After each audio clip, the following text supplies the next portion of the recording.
Hello everyone, welcome to Bebop Mondays episode 12. And today's episode is about an amazing guitar player. A very lyrical player, a technical player, sensitive player, a swinging player and an amazing sound, Mike Moreno. And we're gonna take a look at some of the phrases he played on different solos, but I'm gonna apply them to an old jazz standard called Dinah.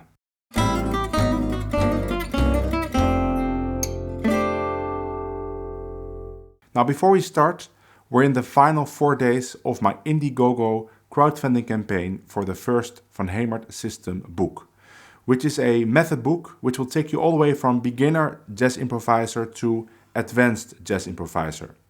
If you want both a physical copy and an ebook copy in April, then consider pledging in the campaign and check out the link in the description. Let's get started with the lesson. I'm deviating a little bit from the formula I was using the past 11 episodes where I would take this one song, and I'm going back to an earlier format I tried where I would take a very simple standard and then apply phrases by a particular player. So today I'm gonna go back to that formula just because I felt like it, and we're gonna put all these phrases on a very simple jazz standard, a really old gypsy jazz standard actually called Dinah. Or it's not really gypsy jazz, but it's played often in gypsy jazz, but it's also played in swing. And now you might also say, well, Mike Moreno is not really a bebop player. No, he's not really a bebop player, but you can hear in his playing that he studied that tradition. He knows how to play it. And many of his lines still have traces of that heritage in there. But of course, he has his own language, which is very interesting to study. So that's what I want to do. The first line I have here is a 2-5-1 in G, and it sounds like this: 1, 2, 3, 4.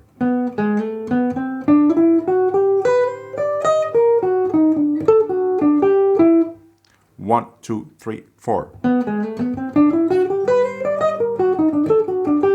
I like this beginning phrase. I like that there's this interval jump from, you think it's a scale, but then there's a third jump here. I really like that, going up to the flat 9 of D7, right? But going down, he's just thinking E flat minor. Now I've also heard him play it like this. So you can also play this D sharp, B, G, E, D flat, D sharp. So you get more kind of this sound, kind of B7 flat 13 on top of D7. So either play E flat minor, like it's in the tab, or play that B augmented. So this phrase is not very easy to find because it starts on the 9 of A minor. I see it like this. You have this chord for A minor 9, and it starts right there under my pinky. So let's play that in Dinah on all the 2-5-1s in G. And there's a backing track for Dinah on my channel. There will be a link to that backing track in the description.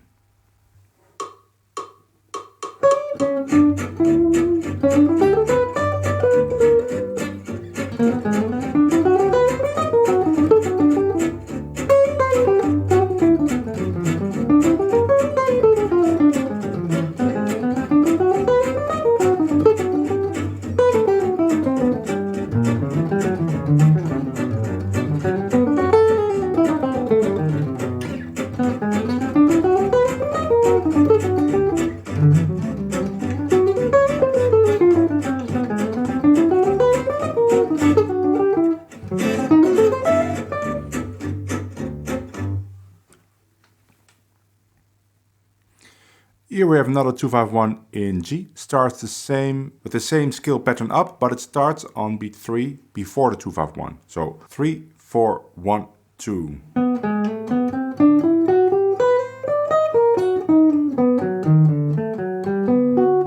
3, 4, 1, 2. So it starts the same with this scale up. And then this is kind of a D7 flat 9 13 if you want to have the names, but I mean just remember this fingering. And then this really nice resolution ending on the major 7, which is quite surprising.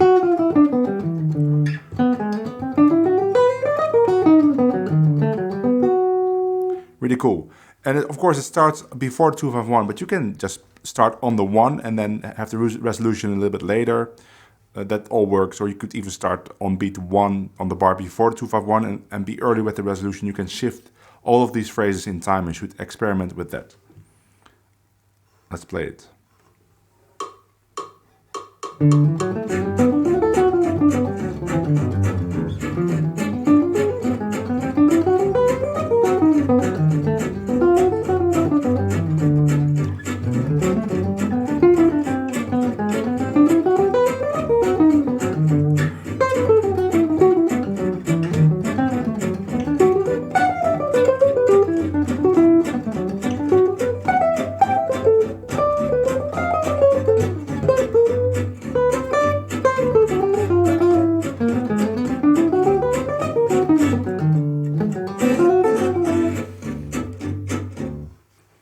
I find it quite hard to connect them to my regular phrases because I don't have many phrases that actually land on the 9 of the 2 chord. So I noticed that now that I have to kind of jump to the lick. That's not a bad thing to do at the beginning when you're getting used to it, but I have to find ways to connect it. But that's a job for practicing in the future for all of us.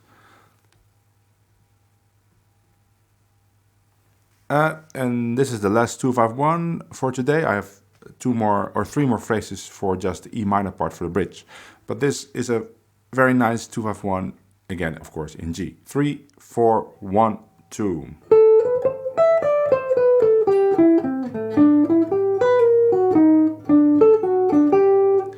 Three, 4, 1, 2.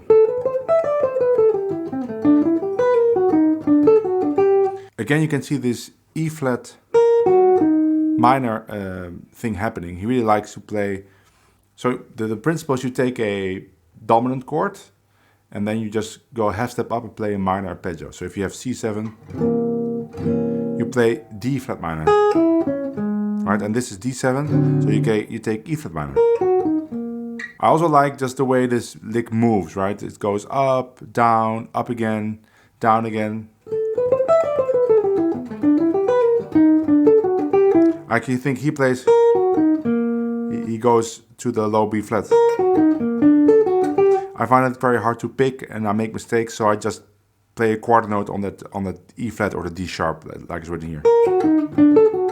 It doesn't really make much of a difference. And notice the ending is the same as the ending of the first lick, right? But then we end on the 6 and now we stop on the G.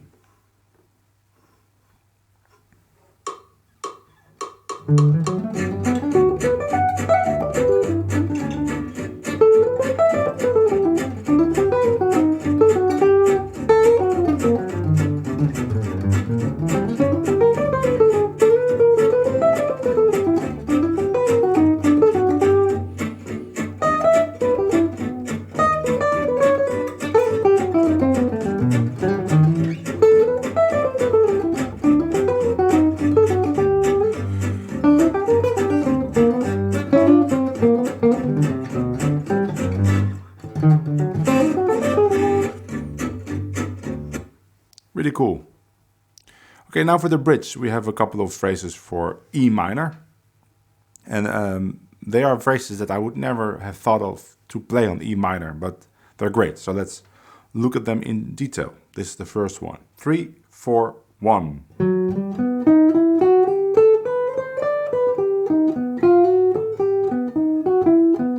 3, 4, 1.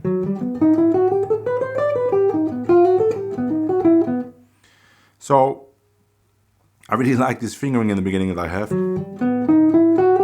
It's kind of 3, 4, 3, 2, 3, 1, 2. So you get, I don't know, that is easy for me to visualize. Now I'm using completely different fingerings from Mike Moreno because often I find his fingerings to be very illogical to me. And that's because he has a different way of looking at the fretboard, I'm sure. Right? My way really stems from a Gypsy Jazz way of looking at the fretboard, and his way is very different. So his fingerings make sense to him, but they don't make sense to me. So I'm using my fingerings that I like, and if they don't make sense to you, you should of course find your own fingerings. But I really like this. Has kind of a bebop ending, so let's play this on the backing track.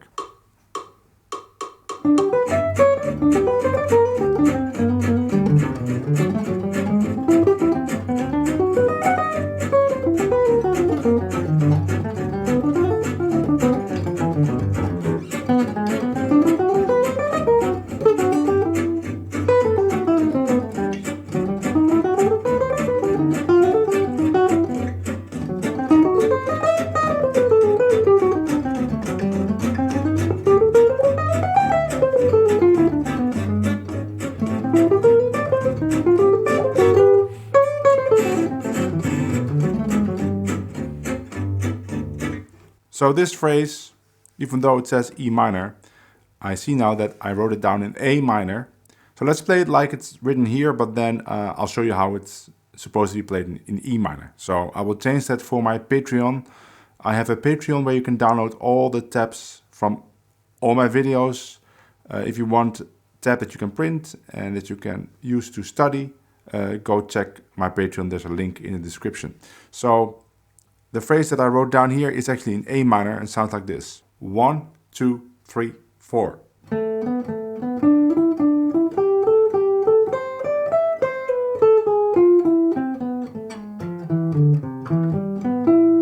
One, two, three, four.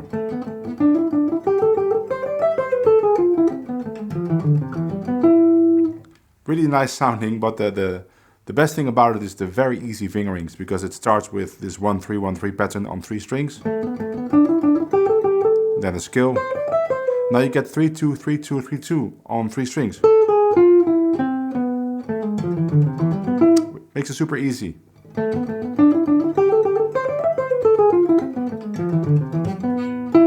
Now in E minor it would actually be here, right? Because it starts on the root.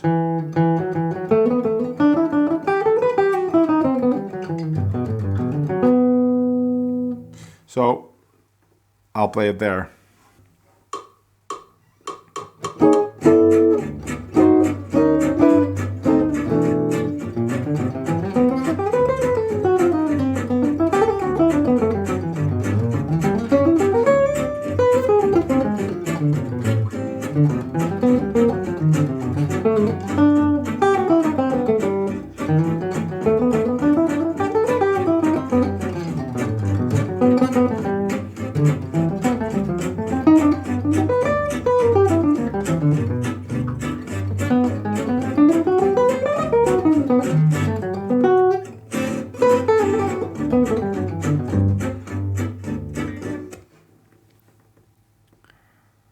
And the last phrase, it's a pretty tricky E minor lick. This time it's E minor.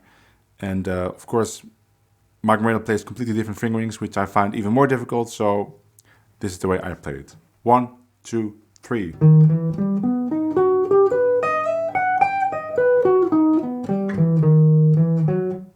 One, two, three. Based around a E minor major 7 arpeggio, but it's not strictly that. There's also a 9 in it, and it's kind of unpredictable sounding, and it sounds like something you wouldn't hear generally. It's maybe something that really belongs to Mike Moreno's playing, and I really like it, although it's quite tricky, especially when you play it lower on the neck, like on A minor. Weird stretches and stuff, but if you can make it work, it's a great sound.